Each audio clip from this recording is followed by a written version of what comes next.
En cambio, era preso, no es mero sinónimo. Después vamos a prestar atención en que era presa. Pero ahí echada y yacía no habría una diferencia grande. ¿Qué otra diferencia tenemos de Mateo respecto de Marcos y Lucas? María Elena Dale. tocó su mano. Tocó su mano. Correcto, bien. Tocó su mano. El Muy otro bien. la toma. La otra, claro, la toma, muy bien. ¿Qué otra diferencia hay entre Mateo y los otros dos?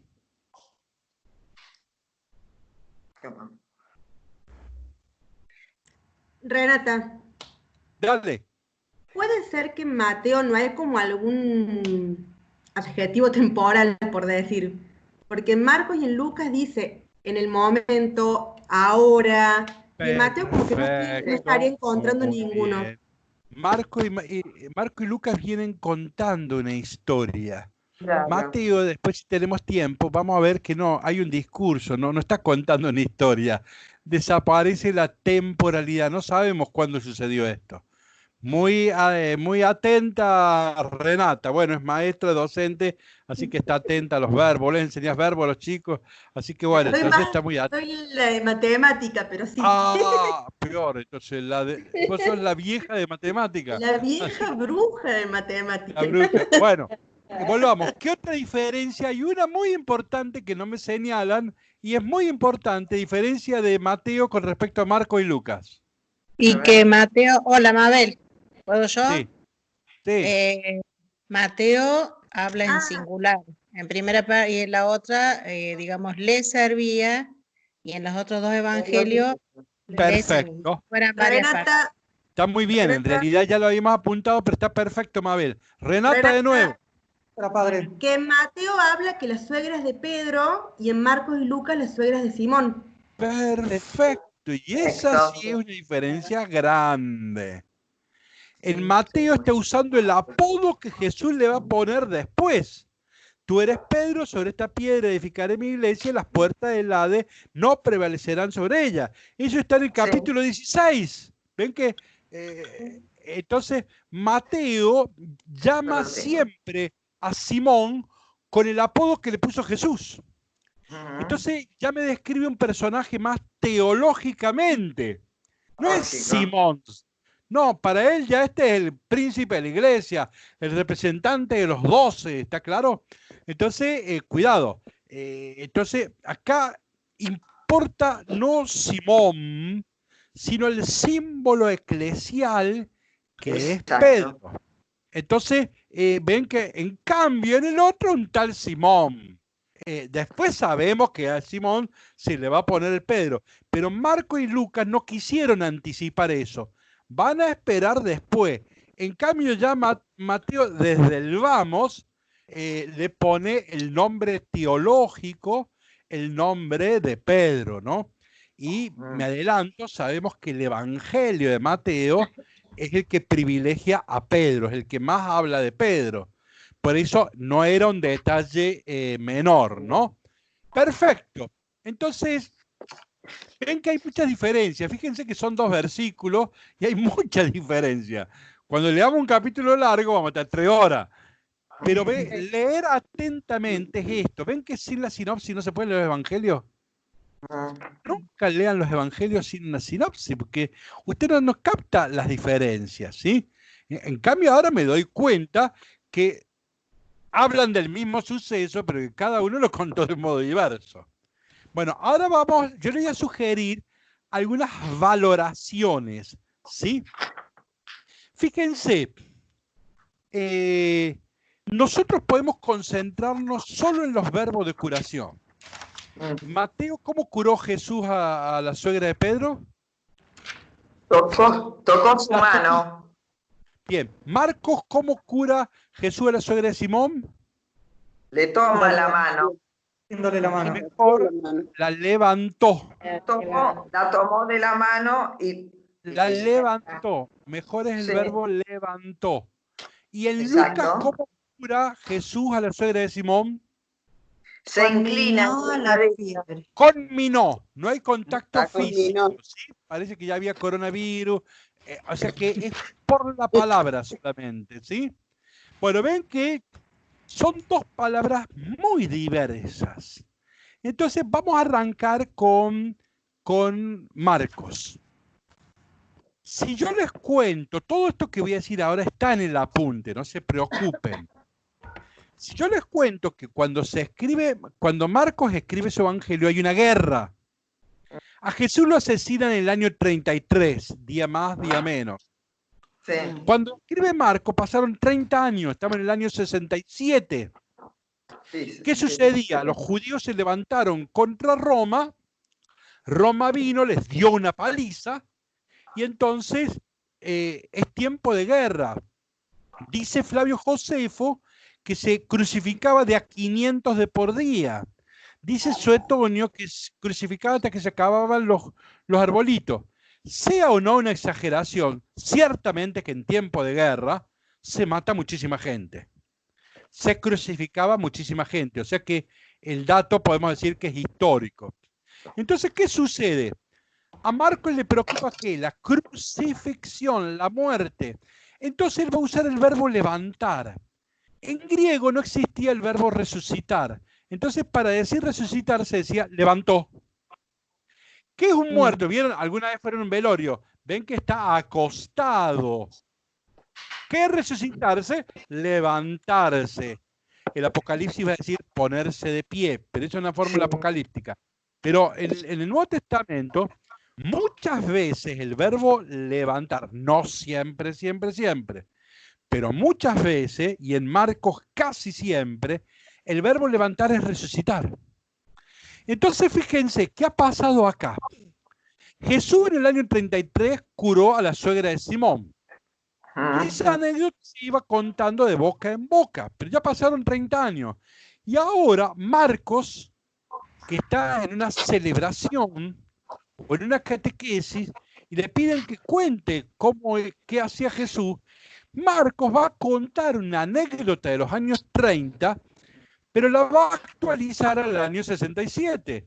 Y como nosotros estamos ahora viviendo en tiempo de guerra, Marcos pone el acento en la cruz. ¿Me expreso?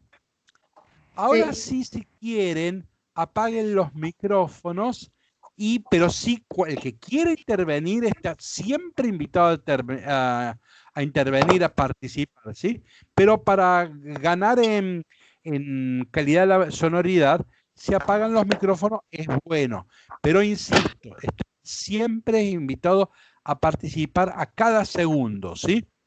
Ahí cuando no se entiende algo, o cuando el padre habla rápido, qué sé yo, o baja la voz, ahí se dice, ¿sí? Bien, pero volvamos a la cuestión.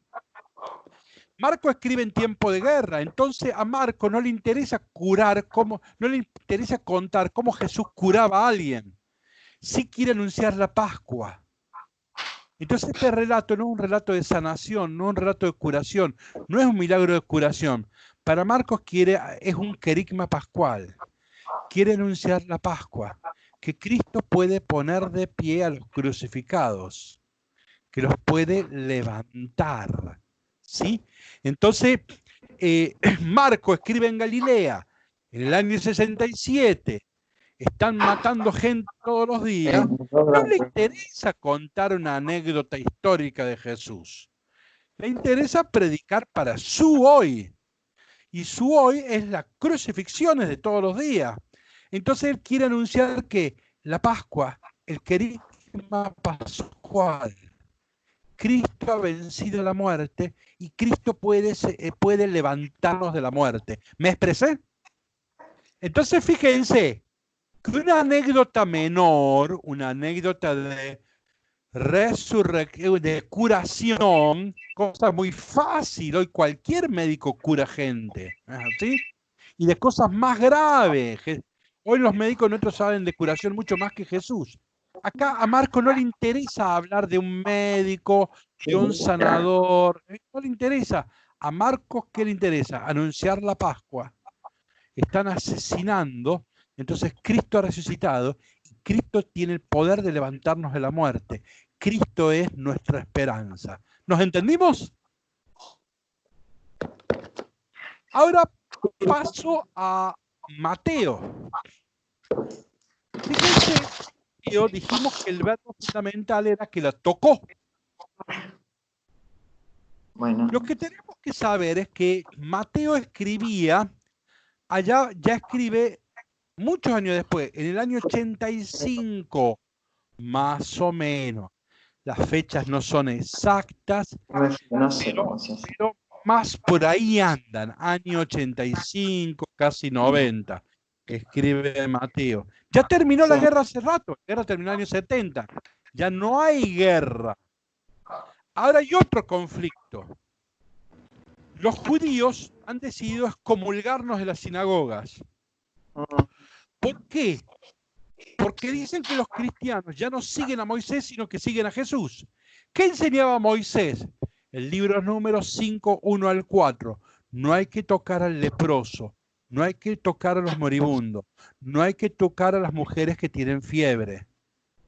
Entonces, la ley de Moisés, la palabra de Dios a través de Moisés, prohibía tocar al enfermo. Eran enfermedades sociales malditas, vieron como el SIDA, la cirrosis, han sido enfermedades que socialmente han estado condenadas. Y además religiosamente, porque si Dios prohibía, si Dios había expulsado al leproso, la lepra no solo que era una enfermedad con repercusión social, era una enfermedad religiosa, era signo de maldición de Dios. Entonces son enfermedades malditas. Entonces, ¿qué enseñaba Moisés? Que no hay que tocar al leproso. ¿Qué hace Jesús? Toca a la suegra. Entonces los judíos se dan cuenta que los cristianos ya no siguen tanto a Moisés, sino que siguen a Jesús. ¿Me expreso? Entonces, acá hay un tema de fondo. Los judíos en tiempo de Jesús, que son los fariseos, creen que la ley sirve como control higiénico y sirve para expulsar a los leprosos, a los enfermos. La ley sirve para condenar. Los cristianos van a decir, no, la ley es para incluir, no para excluir. Hacen una lectura, la ley es misericordia, la ley es para la compasión. Entonces por eso Jesús toca a los excluidos. ¿Me expreso? ¿Cuál es la discusión en tiempo de Mateo? Es un problema, se dice, es una discusión hermenéutica. ¿Cómo entendemos la ley? ¿Cómo interpretamos la ley? ¿La ley sirve para condenar o la ley sirve para salvar? ¿Se ve la diferencia? ¿La Biblia es para condenar o la Biblia es para salvar? Hay quienes acuden a la Biblia para condenar. Entonces, ¿qué hacemos? ¿Vamos a la Biblia para buscar motivos para condenar o vamos a la Escritura para encontrar motivos para comprender, perdonar? Había una lectura rigorista de la ley. Los fariseos leían la ley desde la ley. En cambio, Jesús va a leer la ley desde la misericordia, desde la compasión, desde los profetas.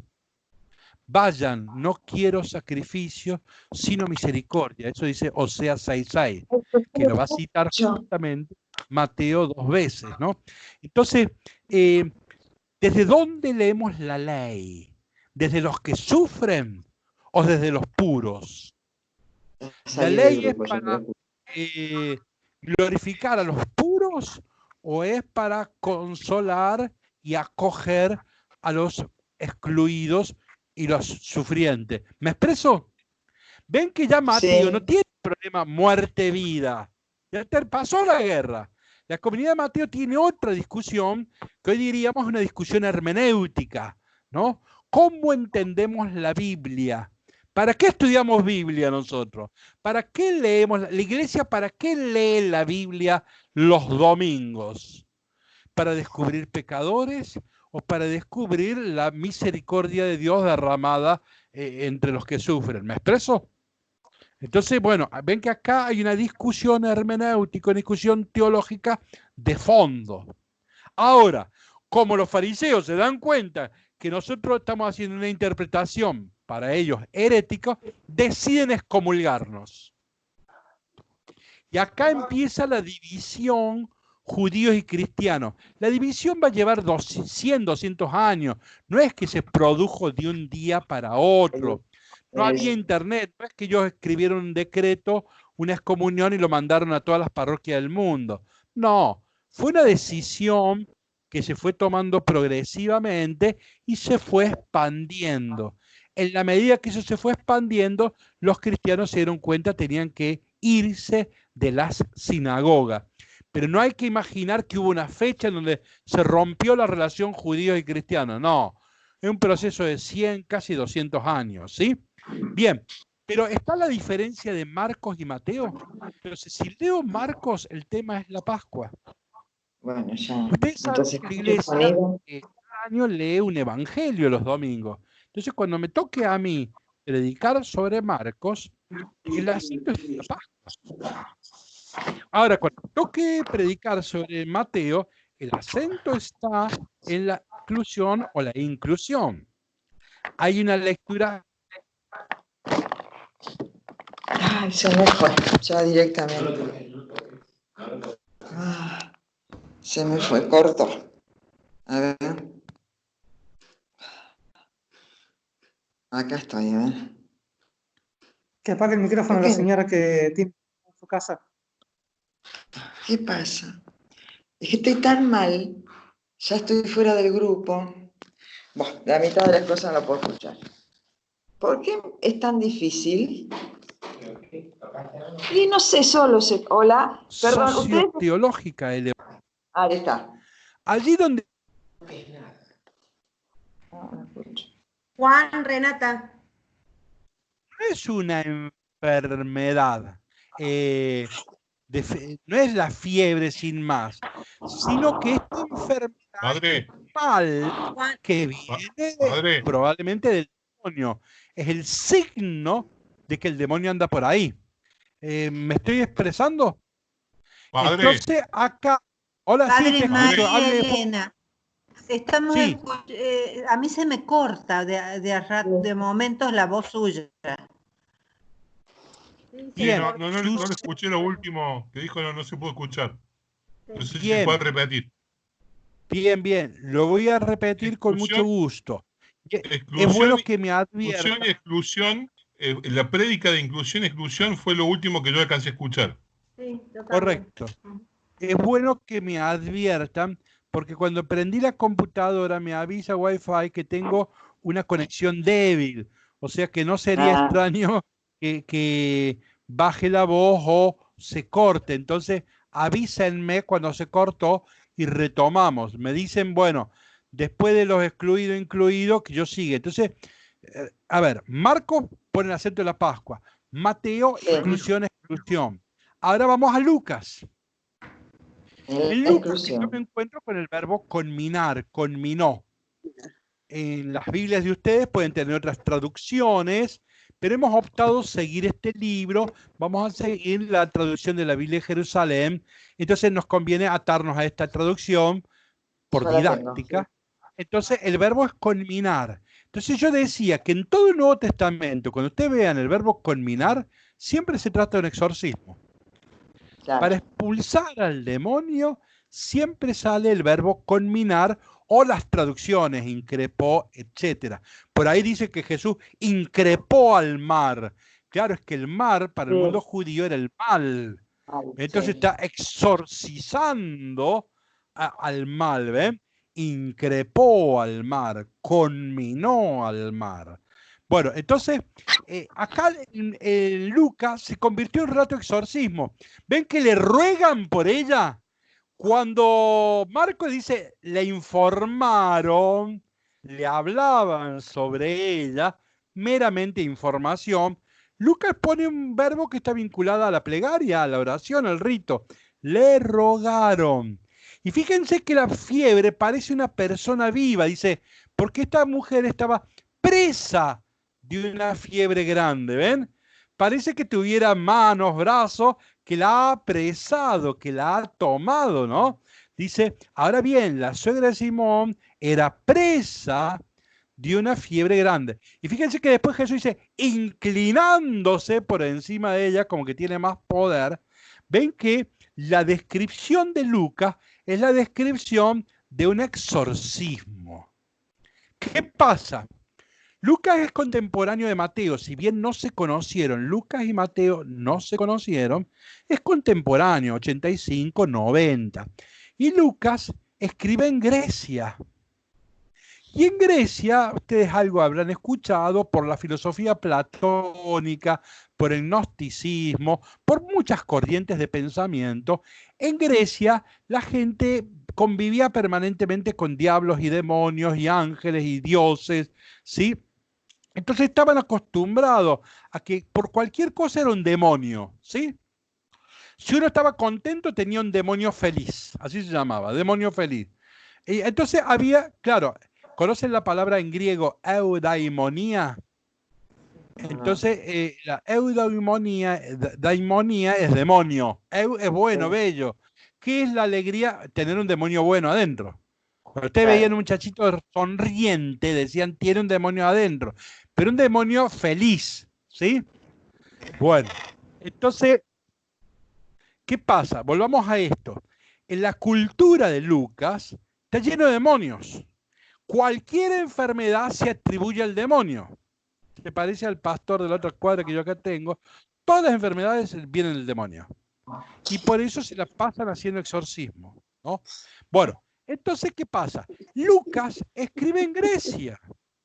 El desafío pastoral cotidiano de él no es la guerra, no es la polémica con los judíos. El desafío de él es el diálogo con el imperio greco-romano. Y acá la cultura greco-latina tiene el gnosticismo, el platonismo, etcétera, etcétera. No entro en detalles que son cuestiones técnicas de filosofía, pero bueno. Entonces hay una cultura dualista, Dios y el diablo, el cielo, la tierra, la muerte, la vida, etcétera, etcétera. Entonces él, que en su comunidad tiene inserta esa cultura, no es que estudiaban a Platón, pero era algo que estaba en la cultura. Entonces Lucas ve importante convertir el relato de la curación de la suegra de Simón en un relato de exorcismo. ¿Nos entendimos? Sí. Entonces, fíjense, tenemos los tres hablan de lo mismo. Jesús algún día curó a la suegra de Simón, que después Jesús le va a llamar Pedro. El relato es exactamente el mismo, pero cuando uno lee atentamente, empieza a darse cuenta, los mensajes son distintos. Yo no puedo confundirlos. No puedo hacer de los tres uno. Hubo un cristiano en el siglo I, fin del siglo I, principio del siglo II, que se llamaba Tasiano. ¿Qué hizo Tasiano? De los 4 relatos hizo uno. Entonces él dijo, bueno, a ver, el ángel se apareció a María, puso el relato de Lucas. El ángel se apareció a José, puso el relato de Mateo. Las bodas de Caná las tiene Juan. Entonces, como él vio que era mucho lío esto, al final tocó, levantó o culminó. No, redondeemos. Entonces él, de los 4, hizo un solo texto. Hizo como una biografía ordenada de Jesús. Pero ¿qué pasa? Redujo el mensaje, lo empobreció al texto y lo quedó uniformado. ¿Me expreso cuando hablo así? Ha uniformado el relato y perdimos la riqueza, la diferencia. Los evangelios son 4 y son diversos. Y hay que captar porque cada uno quiere marcar una diferencia. Cada uno tiene una personalidad propia, una teología propia, una eclesiología propia, una cristología propia. Entonces, un buen lector debe apreciar, disfrutar y aprovechar las diferencias del texto. Y entonces es mucho más enriquecedor que el otro. ¿Me expresé hasta aquí? Sí, perfecto. Bien, si les parece bien, ahora a los que tengan apunte, lamento a los que no les haya llegado el apunte, después esta noche o mañana se los mando, me mandan un mail, me dicen a mí no me llegó, por ejemplo a Karina no le llegó, y bueno, y después yo se los envío, ¿sí? Los que tengan el apunte, ¿sí? Lo abren en la diapositiva 4. ¿Cuál es? En la diapositiva del apunte, lo tienen en archivo adjunto, es un PowerPoint de 94 diapositivas. Bueno, abran la diapositiva 4, en donde hay un mapa. Sí, ahí Hay tengo un bien. mapa que tenemos que conocer bien. Sí. En este mapa es el mapa de Palestina, ¿sí? Fíjense, Palestina en tiempo de Jesús tenía como 3 grandes provincias, como si dijéramos Córdoba, Buenos Aires y Rosario. En Palestina en tiempo de Jesús tenía 3 grandes provincias. Probablemente la más importante es la del sur, que tiene en verde, dice Judea. Ahí está Jerusalén. Ahí estaba el templo. En Israel hubo un solo templo. Cada pueblito tenía sinagoga. Jesús venía de la sinagoga, pero Jesús no venía del templo. El templo está solamente en Jerusalén. Queda 200 kilómetros, muy lejos. Ahí estaban los sacerdotes y ahí se hacían los sacrificios. Muchísima gente no fue nunca al templo. Que son 200 kilómetros. En el mundo antiguo no había, qué sé yo, avionetas, no había ómnibus, nada de esas cosas, no había autos, bicicletas, ni esquipi había. Entonces, caminarse 200 kilómetros no era tan sencillo, dejar la casa, todos los gastos que allá le iban a tocar. Hay gente que lograba ir una vez al año, los más ricos. Hay gente que probablemente fue una vez en la vida, ¿no? Entonces, bueno, pero está Jerusalén, está el templo. Esa es la capital, Jerusalén. En el centro tenemos a Samaria. Ahora no nos interesa hablar de Samaria, pero tenemos Samaria. Y al norte, arriba, tenemos Galilea. Jesús era Galileo, Jesús no es judío. No. Cuando ustedes hablan con un nazi le da un infarto. Yo siempre le digo, mira, Jesús no era judío, Jesús era Galileo.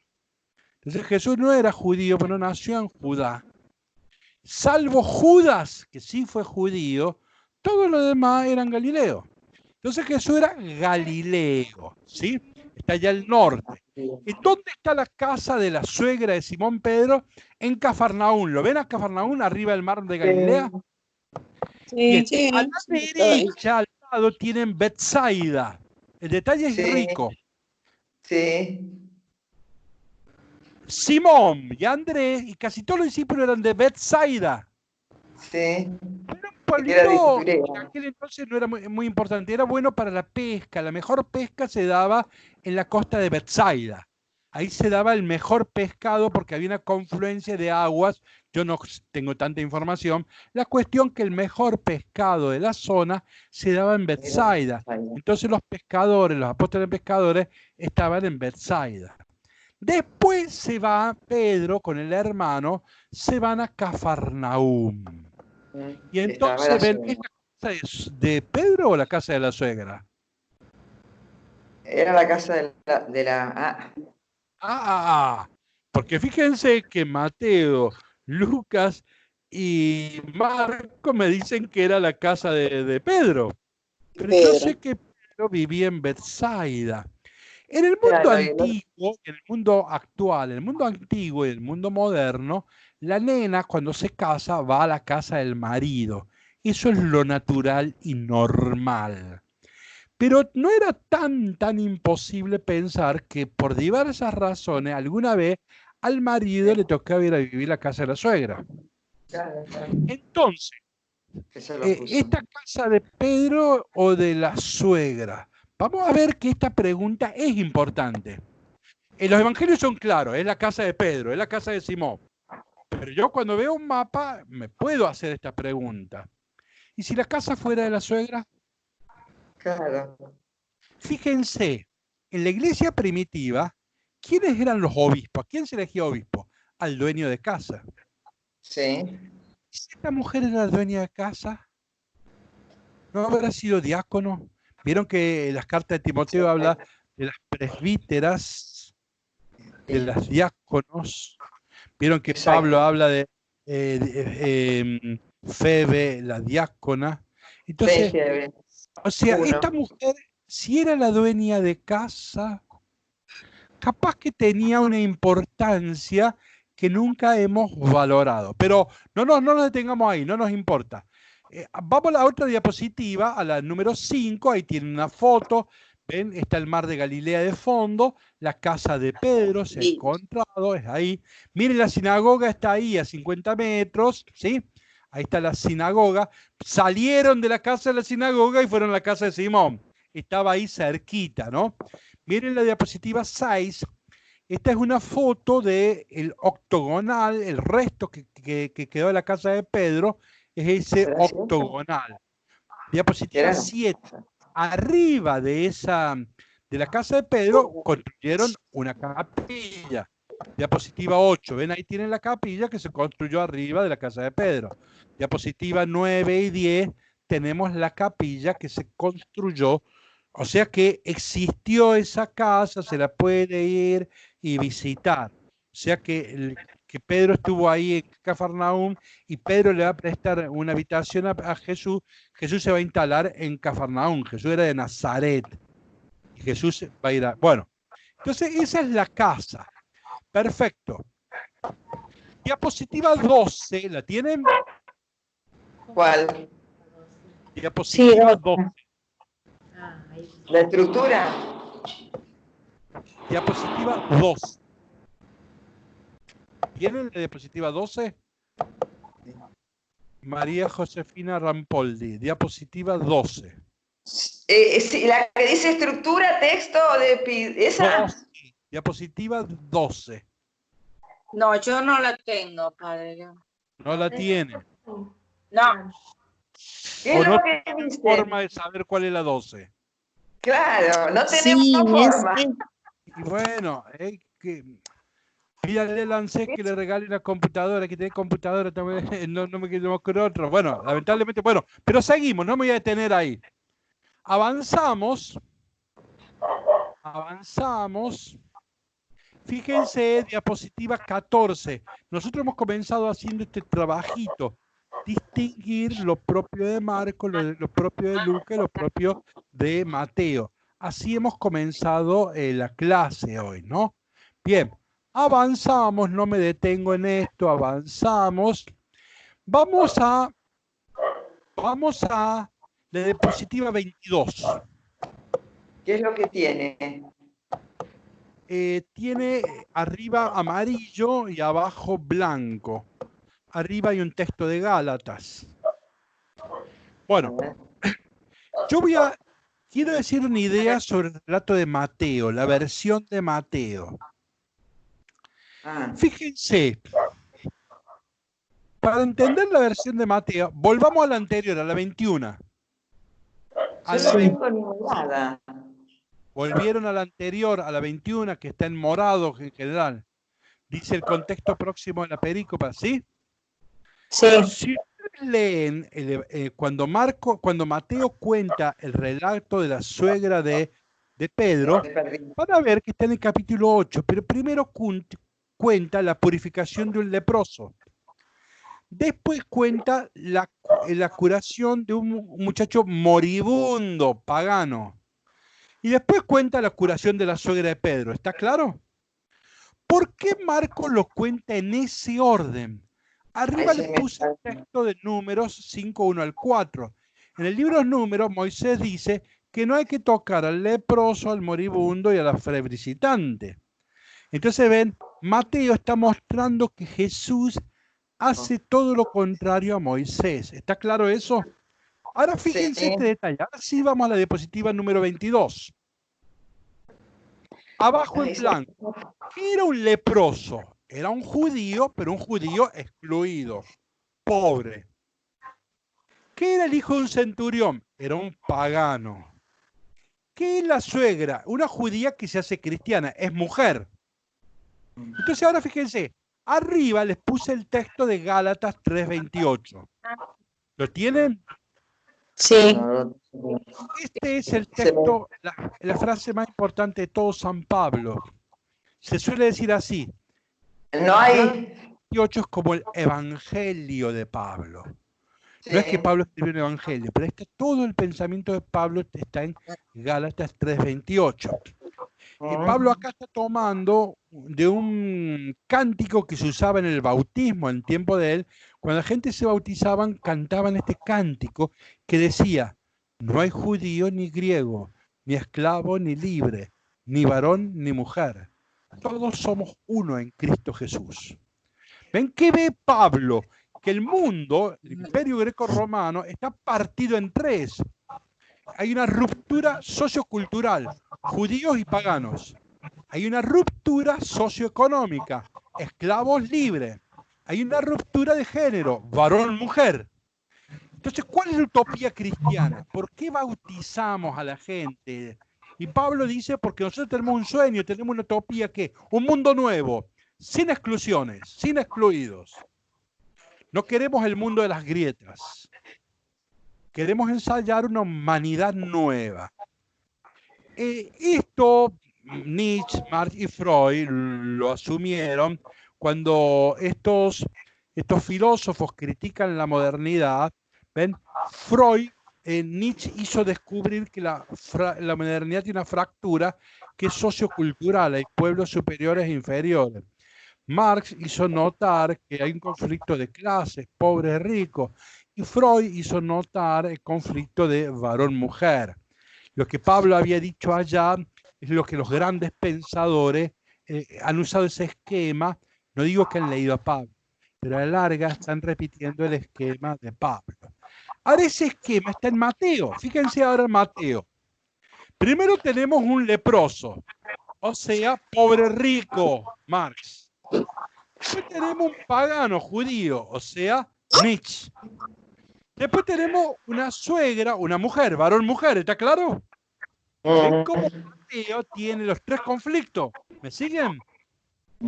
Ahora, entonces fíjense. Definición de milagro útil para este momento, no para todos los casos. ¿Qué sería un milagro? Ahí lo escribí, lo leo despacio.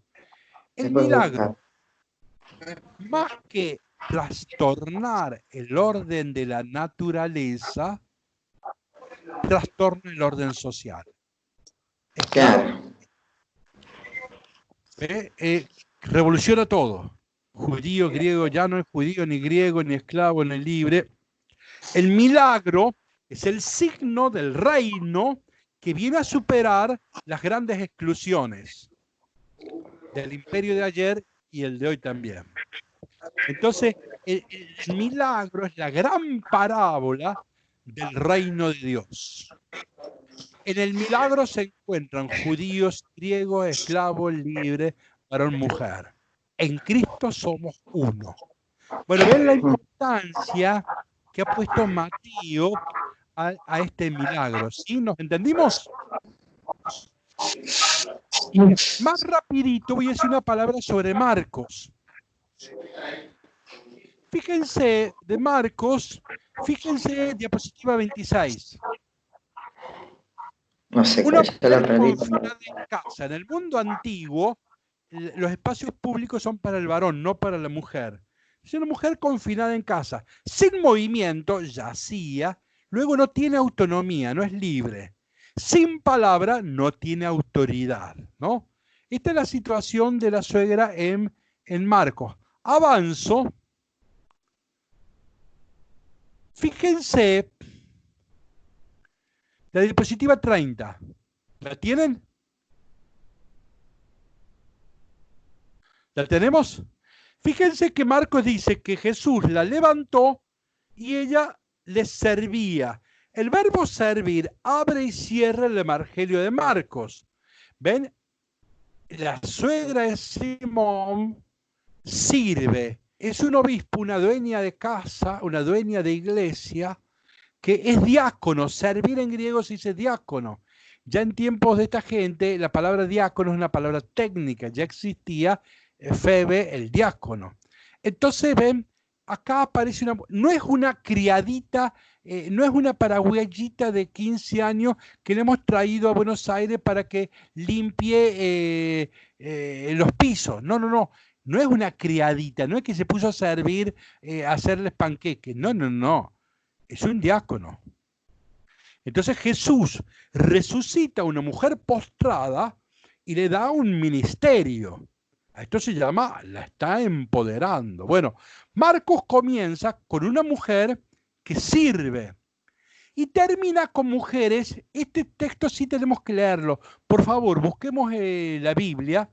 Buscamos Marcos capítulo 15, versículo 41, por favor.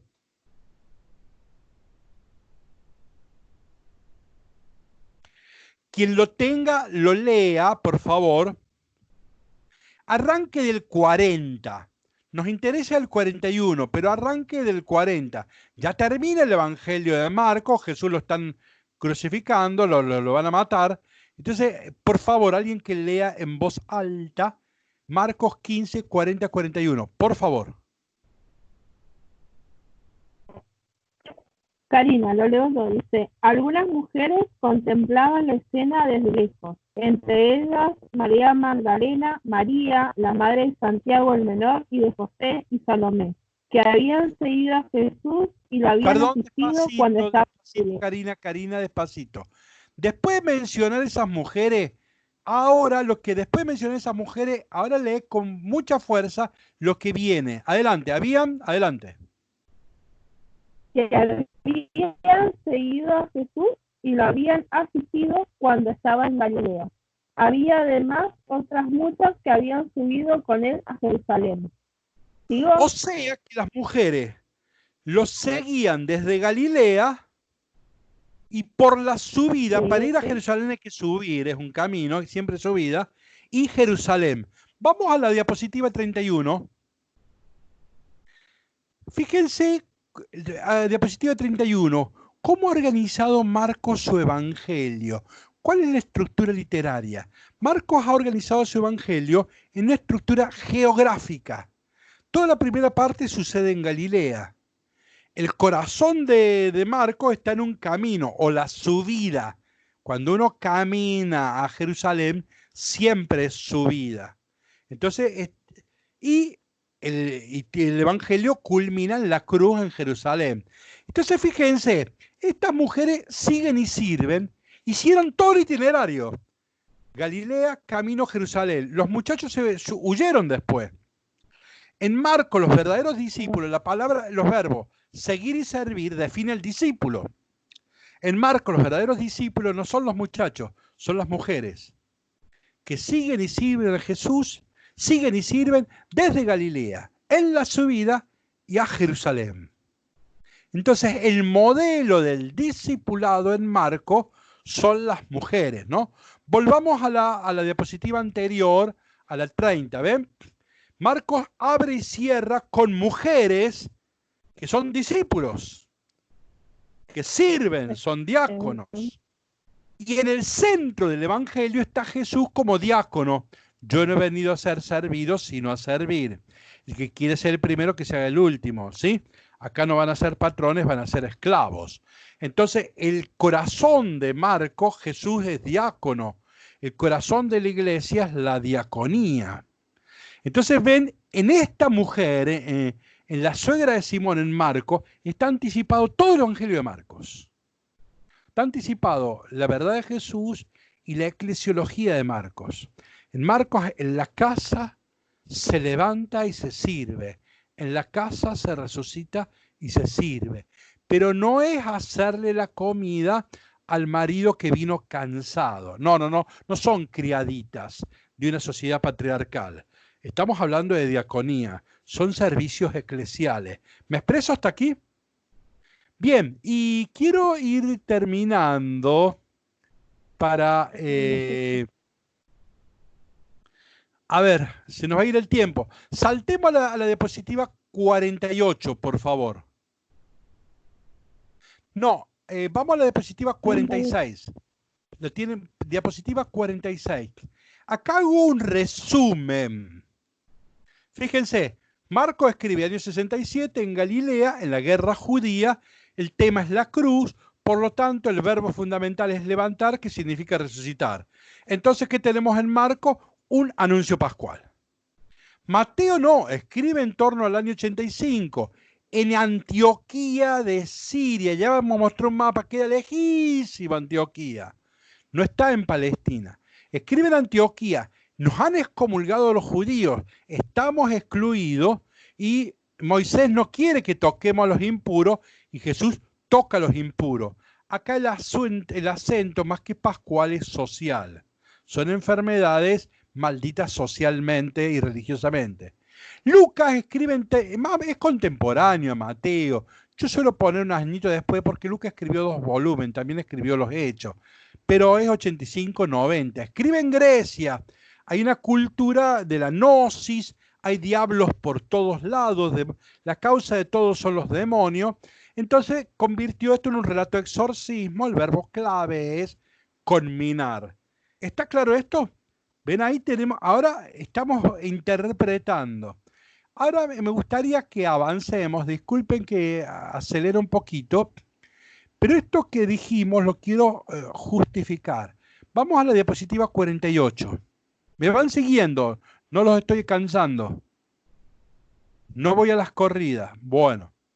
Miren la diapositiva 48, les puse la tapa de la Dei Verbum. La Iglesia cada tanto hace un concilio. El concilio más importante de toda la historia de la Iglesia es el Concilio Vaticano II, que fue en los años 1962 a 1965. Al terminar el concilio se publicaron varios documentos. 4 de ellos todos son importantes, pero 4 de ellos de modo particular, porque se les llama documentos dogmáticos. Uno de ellos es sobre la palabra de Dios. Es este que yo ahí puse la tapa. El nombre está en latín, Dei Verbum, que significa palabra de Dios. Este es un documento dogmático de la Iglesia Católica. No es la opinión de un teólogo, no es la opinión del padre Juan Manuel, no. Este es un texto dogmático de la Iglesia Católica. Yo acá seleccioné un número, en el curso vamos a citar varios números, ahora cité el número 19. Lo vamos a leer, cada diapositiva un lector diverso. Por favor, ¿quién quiere empezar con la diapositiva que está en la diapositiva 49 y que tiene como título Dei Verbum 19? Por favor, ¿alguien que lea? Santiago. La Santa Madre de la Iglesia, firme constantemente, ha creído y cree que los 4 referidos evangelios, cuya historicidad afirma sin vacilar, comunican fielmente lo que Jesús... No, perdón, me saltaste otra diapositiva ahí. Ahora, alguien que lea la diapositiva 50. Comunican fielmente lo que Jesús, Hijo de Dios, viviendo entre los hombres, hizo y enseñó realmente para la salvación de ellos hasta el día que fue levantado al cielo. A ver, pregunta, ¿Jesús escribió algo? No, nada. No. Hizo y enseñó, curó a la ceguera de Simón Pedro y enseñó al Padre Nuestro. Ven que la Iglesia no afirma que Jesús escribió nada. Diapositiva 51, alguien que quiera leer. Los apóstoles, después de la ascensión del Señor, predicaron a sus oyentes lo que él había dicho y obrado, con aquella crecida inteligencia de que ellos gozaban, amaestrados por los acontecimientos gloriosos de Cristo y por la luz del Espíritu de verdad. ¿El apóstol San Pablo escribió el Evangelio de Juan? ¿El apóstol San Juan escribió el Evangelio de Juan? No. ¿Ven que enseña la Iglesia? Los apóstoles no escribieron nada. Solo predicaron, es tradición oral. Nosotros sabemos, cuando leemos Hechos de los Apóstoles 4:13, que San Pedro y San Juan no sabían escribir. O sea que nunca van a escribir. Las cartas de Pedro no las escribió Pedro, porque no sabía escribir. Entonces, los apóstoles, San Mateo escribió, el apóstol Mateo escribió el Evangelio de Mateo, no. Entonces, ninguno de los apóstoles escribió ningún evangelio, ¿sí? Ahora, seguimos la diapositiva 53. Escribieron sacándolo ya de su memoria o recuerdos, ya de testimonio de quienes desde el principio fueron Perdón, testigos. 52, me confundí yo. La diapositiva 52, la anterior, por favor. Bueno, los autores sagrados escribieron los 4 evangelios, escogiendo algunas cosas de las muchas que ya se transmitían, de palabra o por escrito, sintetizando otras, o explicándolas atendiendo a la condición de las iglesias, reteniendo por sí la forma de proclamación, de manera que siempre nos comunicaban la verdad sincera acerca de Jesús. ¿Quiénes escribieron los evangelios? No sabemos. De los apóstoles. ¿Quiénes? No ¿Quiénes sabemos. escribieron los evangelios? No sabemos. Están ¿Ves que dice atribuidos. los autores sagrados? No sabemos. Los nombres que tiene nuestro evangelio son algo que inventó San Ireneo de León. Los evangelios nuestros, si alguna vez leen los evangelios, van a ver que no están firmados. Las cartas de Pablo están firmadas, los evangelios están firmados. Las editoriales le ponen Evangelio de Mateo, pero si usted lee el texto en griego, jamás dice quién es el autor. Son obras anónimas. San Ireneo de León se le ocurrió esta idea de decir, al primer evangelio le vamos a llamar Mateo, ya que había un apóstol Mateo, al segundo evangelio le vamos a llamar Marcos, ya que Pablo tenía un discípulo que se llamaba Marcos, al tercero le vamos a llamar Lucas, que también era amigo de... No, Marco era amigo de Pedro, al tercero le vamos a llamar Lucas, que era amigo de Pablo, y al cuarto le vamos a llamar Juan, que hay un apóstol Juan. Pero no, es un invento de San Ireneo de León. No sabemos quién los escribieron. Cuando el Concilio de Trento define el canon bíblico y dice estos 73 libros son palabra de Dios, no define la autoría. No sabemos quiénes escribieron. Casi de toda la Biblia no sabemos, son obras anónimas. Salvo las 7 cartas de Pablo, toda la Biblia es una obra anónima. Entonces, los 4 evangelios dicen, los autores sagrados escribieron. ¿Cómo escribieron? Y ahora importa mucho. ¿Cuál es la operación intelectual que hicieron los autores sagrados al escribir? Escogiendo lo que contaba la tradición. La tradición enseñaba muchas cosas, pero no contaron todo. Por ejemplo, fíjense, Marcos no incluyó el Padre Nuestro. Entonces no es que Marcos tomó todo lo que decía la tradición. Eligió algunas partes. Y se distingue de los otros porque eligió algunas partes, no todo. Después, sintetizando, cada evangelista organizó de un modo propio ese evangelio. Nosotros acabamos de ver que Marcos hizo una estructura geográfica. Galilea, camino a Jerusalén. Pero Mateo usa otra estructura, Lucas va a usar otra y Juan va a usar otra que en su momento las estudiaremos. ¿Por qué Marcos es distinto a los demás? Porque escogió cosas diversas, porque ha organizado literalmente la estructura literaria diversa y finalmente porque la explicó a una iglesia diversa. Marcos escribe en Galilea en tiempo de guerra, entonces aplicó su evangelio ahí. Mateo lo va a aplicar al problema de Antioquía, Lucas a Grecia y Juan a Turquía. ¿Por qué son diferentes los 4 evangelios? Porque cada uno hizo una selección propia, una organización propia y una adaptación propia. Por eso son diversos. Bien, si saltamos a la diapositiva 55, yo acá esquematicé lo que ya he dicho. ¿Ven? Los apóstoles, ¿cuál es la actividad? Predicaron. Mueren en torno al año 60, más o menos. Pablo, Pedro, Santiago y Juan mueren en los años 60. Día más, día menos. ¿En dónde anduvieron? Generalmente anduvieron entre Jerusalén y Roma. Pero no escribieron nada, solo predicaron. Ahora, ¿quiénes empiezan a escribir? Hay uno que llamamos Marcos, que escribió en el año 67 en Galilea. Mateo escribió en 85 en Antioquía. Lucas, 85 en Grecia. Juan, año 100 en Éfeso. 70 años después de que murió Jesús. ¿Ve que pasó mucho tiempo? Vamos a la otra diapositiva, que es la 56. Y este mapa también hay que tenerlo. Este es un mapa del mar Mediterráneo del siglo I. Fíjense, Marco escribió en Israel, ahí está Galilea. Miren, Mateo escribió en Siria. La distancia de Israel a Siria es más o menos como Argentina respecto a Colombia. Queda muy lejos. Son 6 horas en avión. Entonces, cuando Marco escribe en Galilea, y escribe en el 67, Marcos no leyó nunca Mateo, Lucas y Juan. Después, Mateo escribe en el año 85 en Siria. Sí conoció el Evangelio de Marcos, pero tiene problemática distinta. Después Lucas escribe en Grecia. Miren, cruzó el mar Mediterráneo. Quedaba muy lejos. El mar Mediterráneo durante 4 o 6 meses durante el año no se podía navegar. Entonces no era fácil llegar a Grecia.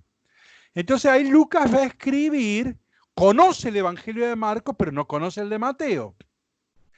Y después Juan va a escribir en Turquía en el año 100. ¿Por qué es importante este mapa? Porque ven que además, no había libros. En la imprenta, gracias a Gutenberg, 1500, tenemos libros. Nosotros tenemos una Biblia de 73 libritos, los tenemos uno pegado al lado de otro, tenemos los 4 evangelios. Hay comunidades que nunca tuvieron nada más que Marcos, o solo Mateo, o solo Lucas, o solo Juan. ¿Me expreso? Entonces, no es que nosotros hacemos una sinopsis y comparamos muy fácil. Esto dice Marqueo, con mí no levanto. Ellos no tuvieron esa posibilidad. Nosotros podemos hacer una lectura más rica, más bella, más profunda que ellos. Tenemos muchísimas más posibilidades, ¿no? Capaz que seamos más chatos mentalmente, pero esa sería discusión. Pero ciertamente que nosotros tenemos el Antiguo, el Nuevo Testamento, tenemos una sinopsis, nosotros podemos hacer una lectura muy rica, ¿no? Bien. ¿Nos entendimos hasta ahí? Acá termino y quería que leamos rápidamente un salmo. Saltemos a la diapositiva número 66. Yo les dije que siempre íbamos a terminar con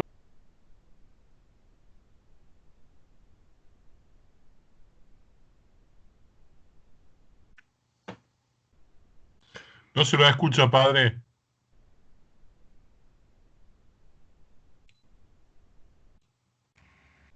Juan, No se Juan, escucha. Juan. Estamos en apagón. Figura con el micrófono apagado el padre Juan. Juan. Sí, Ajá. apagaste el micrófono. Perdón. Decía que el tiempo se nos va rápido. Ahí lo prendí. Y aunque sean 2 minutitos, se lo vamos a dedicar al Salmo 1. Cada semana vamos a estudiar muy brevemente un salmo. La semana que viene será el 2 y así sucesivamente. Entonces, vamos a hacer una entrada muy sencilla, pero es bueno que toda reunión termine con un salmo. Quien tenga el apunte, vaya a la diapositiva 67. Quien no tiene el apunte, abra la Biblia y ahí busque el libro de los salmos. Generalmente está en la mitad de las Biblias, ahí están ubicados los salmos. Y vamos a leer el Salmo 1. Alguien que lo quiera leer en la versión que tenemos en el apunte, por favor, en voz alta. Yo, padre, ¿puede ser? Sí. Isabel, Dichoso dale. el hombre. Mabel. ¿Quién es? Yo, Mabel. ¿Mabel? Adelante, Sí. Mabel. Dichoso el hombre que no sigue el consejo de los impíos, ni en la senda de los pecadores se detiene, ni en el banco de los burlones se sienta, mas se complace en la ley de Yahvé, su ley susurra día y noche. Es como un árbol plantado junto a corrientes de agua, que da a su tiempo el fruto, y jamás se amustia su follaje. Todo lo que hace sale bien. Fíjense cómo comienza. Acá es bienaventuranza el que rompe con los injustos, ¿ves? No sigue el consejo de los impíos. Noten la progresión de los verbos. O sea, no sigue sus enseñanzas, no los escucha, sus consejos, ¿ven? No hay que escucharlos. Ni deambula, ni anda en la senda con ellos, no hay que andar por el barrio, por los mismos caminos abrazados con ellos. No anda por la senda de los pecadores.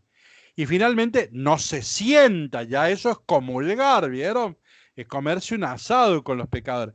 Ven que hay una progresión, ¿no? No escucharlos, no ir con ellos y no sentarse con ellos.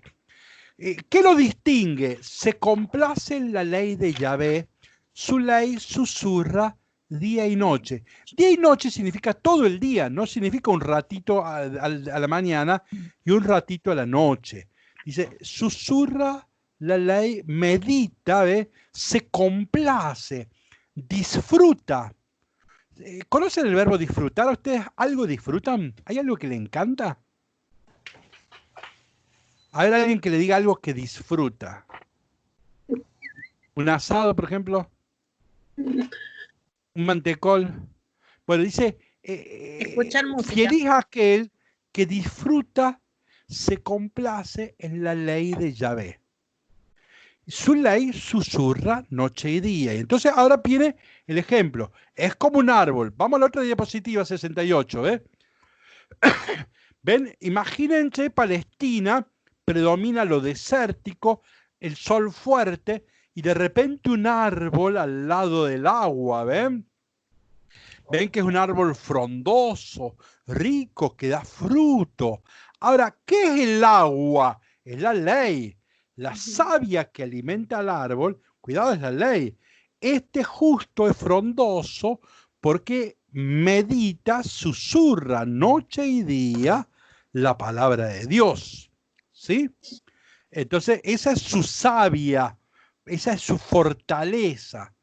Seguimos el Salmo, Mabel, a ver cómo termina la segunda parte del Salmo. La primera, me vuelvo, entonces, es como un árbol. La segunda parte del Salmo. Perdón.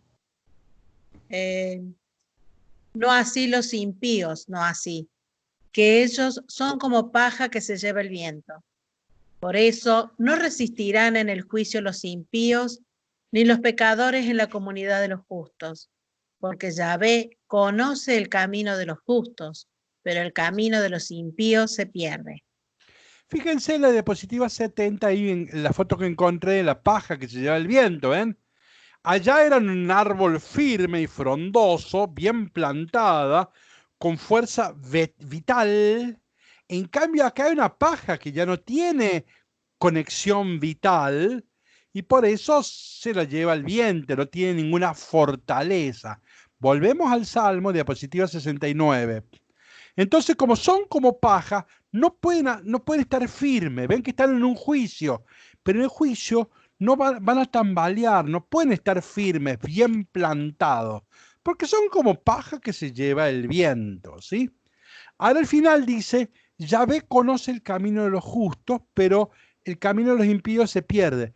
El verbo conocer en la Biblia en general está vinculado a amar. Esto significa que Yahvé conoce, ama, acompaña a los justos. Fíjense, avancemos con las diapositivas. Fíjense la diapositiva, miren la diapositiva 82, porque el justo se complace con la ley del Señor. Nosotros podríamos mal entender, la palabra ley en el hebreo es la Torah, no es un código civil, no es un reglamento de un club de fútbol, no. Ley, Torah significa palabra, enseñanza, búsqueda, camino, es mucho más rico. Yo busqué un ejemplo, miren el Salmo 19, 8, 9, ¿ven? La ley es descanso del alma. La ley instruye al ignorante. La ley alegra el corazón. La ley da luz a los ojos, ¿ven? Susurra noche y día esta ley que da luz a los ojos, ¿sí? Quiero otra cosa, fíjense en la diapositiva 87. ¿Ven? Cuando el Salmo decía, Dios conoce el camino del justo, miren, acá les cito el Salmo 121. Yahvé no dejará que resbale tu pie, tu guardián no duerme, ¿ven? Dios está acompañando, es guardián, no va a permitir que yo me caiga, que me desvíe, ¿sí? Bien, tengo unos minutitos más. Fíjense, lo último, una curiosidad. ¿Cuál es la primera palabra del Salmo 1? Dichoso. Dichoso o feliz o bienaventurado. Está claro, son sinónimos, ¿no? Vamos a la diapositiva 91. Allí tienen, en castellano yo hablo de abecedario, son todas nuestras letras, y lo llamamos abecedario porque es ABCD. En latín se llama, en griego se llama alfabeto, porque las primeras letras son alfa, beta. En hebreo se llama alefato, porque la primera letra es alef. ¿Lo ven allí? Quien no tenga el apunte, lamentablemente ahora confíe, no lo va a ver. Entonces, ¿qué sucede? En el mundo antiguo no existían los números arábigos. ¿Los ven a los números arábigos? 1, 2, 3, ¿sí? Los números arábigos, valga la redundancia, lo inventaron ¿quién? Los árabes. Son del 600 después de Cristo. Marco Polo encontró el 0 en la India en el 800. En Europa se empezaron a usar estos números después del 1200, porque estábamos en guerra con los musulmanes. Un papa tuvo que imponer con una bula papal que los mercaderes cristianos usaran estos dibujitos. Los cristianos no querían usar porque son los dibujitos de los herejes. Bueno, entonces, ¿qué pasa? En el mundo antiguo no se usaban los numeritos nuestros, los números arábigos. Se usaban las letras. Vieron que en la primaria nos enseñaron los números romanos, que son letras, una X, una M, una V corta, ¿sí? Bien, o también nos enseñaron en la primaria en geometría, para los ángulos nos enseñaron las letras griegas, nos enseñaron que el ángulo alfa o beta, recordarán más o menos en la primaria. Lo que está claro es que los griegos usaban sus letras para los números, los romanos usaban sus letras para los números, los judíos también. Entonces, ¿qué pasa? Cada una tenía un valor. La A valía 1, la B valía 2 y así sucesivamente. ¿Está claro esto? Entonces, fíjense. ¿Ven? Aleph vale 1, Bet vale 2, Gimel 3. ¿Está claro esto? Bueno, vamos a la otra. Esto se llama gematría. ¿Qué es gematría? El valor numérico de las letras. A vale 1, B vale 2 y así sucesivamente. Vamos a la diapositiva 92. Ahí en la diapositiva 92 yo puse Yahvé. En hebreo no hay vocales, son consonantes. Entonces la Y de Yahvé, la H, la V corta y la H. Bueno, ahora vamos a buscar en el alefato hebreo cuánto valen esas letras. Fíjense, volvemos a la 91. La Aleph vale 1, la Bet vale 2, la Gimel vale 3, la Dalet vale 4, la Hei vale... La Hei, G, ¿cuánto vale? 5. 5. Entonces, bajemos a la diapositiva de abajo, 92, y vamos a ver que la H sale 2 veces, la Hei, ¿no?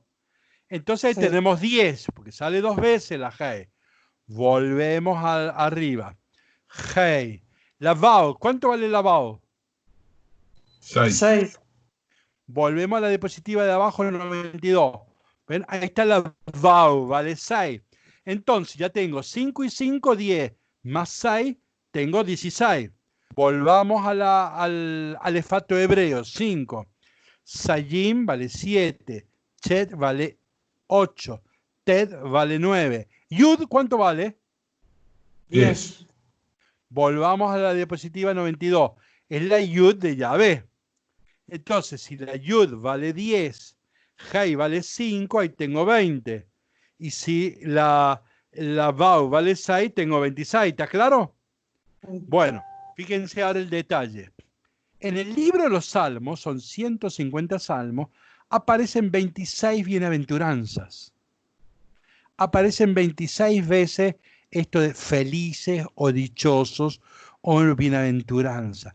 ¿Por qué? Porque es el nombre de Yahvé. Entonces, ¿qué está diciendo esto? Que todos los salmos son para alabar a Yahvé. Yo voy a recordar algo que es muy bonito y no es para contradecir, pero ¿se acuerdan la canción de Violeta Parra? Una de las canciones más bonitas y mejor escritas de la lengua española. La escribió Violeta Parra, que se llama Gracias a la vida, ¿se acuerdan? Gracias a la vida que me ha dado tanto. Bueno, pero Violeta Parra agradece a la vida. No, los salmos hay un agradecimiento teológico. O sea, la interpretación de los salmos no es solamente antropológica, solamente histórica o solamente animista. Doy gracias a la vida. No, no, no. Son teología. Se alaba a Yahvé Dios. ¿Nos entendimos? Bueno, vamos a terminar con una oración. Vamos a la diapositiva 94 y quienes no tengan apunte sí van a entender. Yo lo voy a explicar. ¿Cómo podemos rezar el Salmo 1? Es una técnica muy sencilla. Yo la uso muchas veces. Fíjense, yo podría anotar, selecciono una frase del Salmo 1 y yo voy a seleccionar esta frase. Feliz el que se complace meditando la ley del Señor día y noche. Selecciono esa frase. ¿Esa frase la inventé yo, Juan Manuel? No, eso lo escribió el Salmo. 2000 años atrás se escribió ese Salmo. ¿Qué? 3000 años atrás se escribió ese Salmo. Yo no lo invento. Yo estoy inspirado en la palabra de Dios. Ahora yo me lo tengo que apropiar. Los salmos no son para recetar, no son para repetir.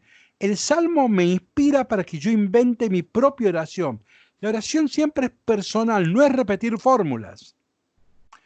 Cuando estamos en grupo es bueno usar fórmulas, Padre Nuestro, de María, pues estamos en grupo. Pero la oración siempre es un acto personal.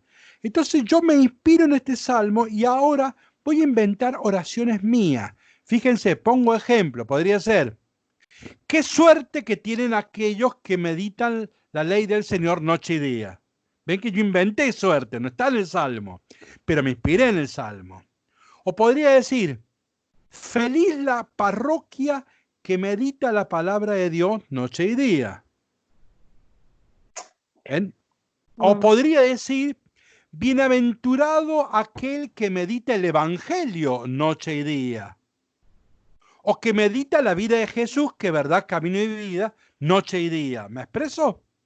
¿Ven cómo, partiendo de una frase de la Escritura, no la inventé yo la puedo recrear, apropiar y hacerla mía y hacer una relación personal? Les voy a robar un minuto más, son las 36, y vamos a hacer una breve oración. Invito a que cada uno, inspirado en el Salmo 1, diga en voz alta una oración, la invente, y así vamos a terminar esta reunión de estudio con una breve oración. Cada uno libere su micrófono y nos ponemos en la presencia del Señor. Abran sus micrófonos. María, abrir el micrófono. Renata, abrir el micrófono. Isabel, abrir el micrófono. Viviana, abran el micrófono. Y ahora vamos a compartir muy brevemente una pequeña oración. Nos ponemos en la presencia del Señor. Pedimos que el Señor envíe su Espíritu para abrir nuestros corazones y nos ayude a interpretar la palabra de Dios, a meditar la palabra de Dios, a rezar la palabra de Dios, a celebrar la palabra de Dios. Lo haremos en un minutito, compartiendo una oración que nazca de nuestro corazón. Cuando cada uno diga su oración, todos respondemos amén.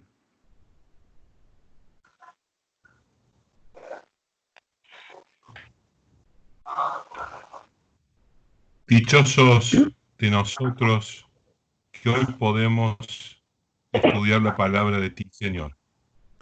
Amén. Amén. María Elena. Dichosos de nosotros que tenemos comunidades orantes que viven enamorados de la palabra del Señor. Amén. Amén. Amén. Dichosos los que podemos en este momento poder conocer la palabra. Amén. Amén. Amén. Amén. Qué felices nos hace meditar la palabra del Señor y hacer la vida. Amén. Amén.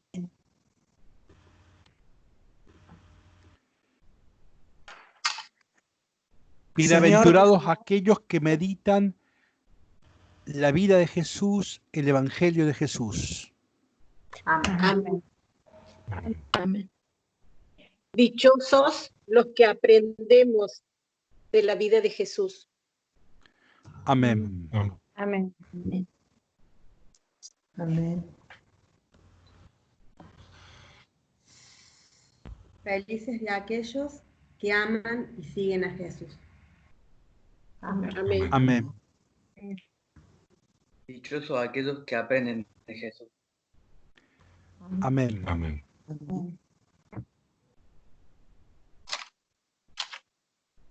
Gloria al Padre, al Hijo y al Espíritu Santo. Como era en ahora y siempre. El Señor esté con ustedes. Con Descienda la bendición de Dios Todopoderoso, Padre, Hijo y Espíritu Santo. Amén. Bueno, termino diciendo el deber, la tarea para la casa. La tarea para la semana que viene es releer, estudiar el apunte. Ustedes van a ver que muchas cosas ni mencioné. Yo fui hablando, como no tengo tanto tiempo, no pudimos leer todo el apunte. Hay cosas que ni mencioné. Si hay cosas que no se entienden, las vamos a tocar la semana que viene. Por ejemplo, vamos a hablar sobre la inspiración. Bueno, eso lo dejamos directamente para la semana que viene. O sea que eso no se metan. Pero traten ustedes de leer en la semana, tienen tiempo, traten de leer bien el apunte con la Biblia en la mano y comprenderlo. Y entonces la clase de la semana que viene, los primeros 5 minutos, vamos a charlar sobre aquellas cosas que convenga aclarar. No entendí esto o aquello y intentaremos aclararlo, ¿sí? Ustedes van a ver que en el apunte hay muchas más cosas que yo no dije en homenaje al tiempo. Fíjense, claro, un apunte mío tal vez no se entienda, no es un libro, los libros se escriben para que un tercero los lea y se entienda.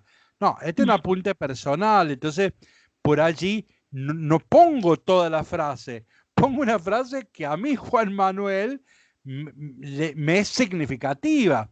Tal vez muchas frases que yo haya puesto a ustedes no les diga nada.